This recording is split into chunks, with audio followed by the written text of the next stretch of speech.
మేడ్చల్ జిల్లా Jawahar Nagar municipal corporation 28వ division Shri Lakshmi Narasimhaswamy కాలనీలోని సర్వే నంబర్ 691లో ఎలాంటి అనుమతులు లేకుండా గతంలో తాత్కాలిక సెల్ ఫోన్ టవర్ ను ఏర్పాటు చేయడం జరిగింది.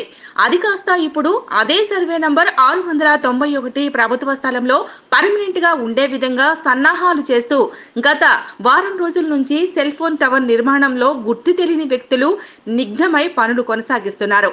ఇదంతా జరుగుతున్న జవహర్ నగర్ మున్సిపల్ కార్పొరేషన్ అధికారులు, రెవెన్యూ యంత్రాంగం నిమ్మకు నీరెత్తినట్లుగా వ్యవహరించడం జవహర్ నగర్ ప్రజలకు ఆశ్చర్యాన్ని కలిగిస్తోంది.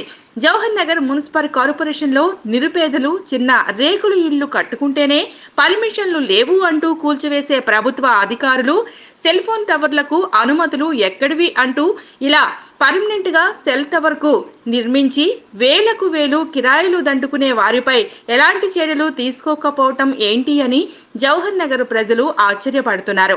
ఈ సెల్ ఫోన్ టవర్ల వల్ల చుట్టుపక్కల కుటుంబాల ప్రజలకు ప్రమాదం అంటూ శ్రీ లక్ష్మీ నరసింహ కాలనీ వాసులు, జవహర్ నగర్ మున్సిపల్ కార్పొరేషన్ తాస్ Mohan Reddy, Kapra MRO Sucharitha, Jawahar Nagar mayor Shanti Kotesh Goud, deputy mayor Reddishetti Srinivas, Congress party senior నాయకులు, మాజీ సర్పంచ్ కారంగుల శంకర్ గౌడ్కు ఫిర్యాదు చేయటం జరిగింది. ఫిర్యాదును తీసుకున్న వీరంతా సెల్ టవర్ నిర్మాణ స్థలాన్ని సందర్శించి నిజ నిర్ధారణ చేసి టవర్ నిర్మాణాన్ని నిలిపివేస్తామని ఇక్కడ ప్రజలకు హామీలు ఇవ్వటం జరిగింది.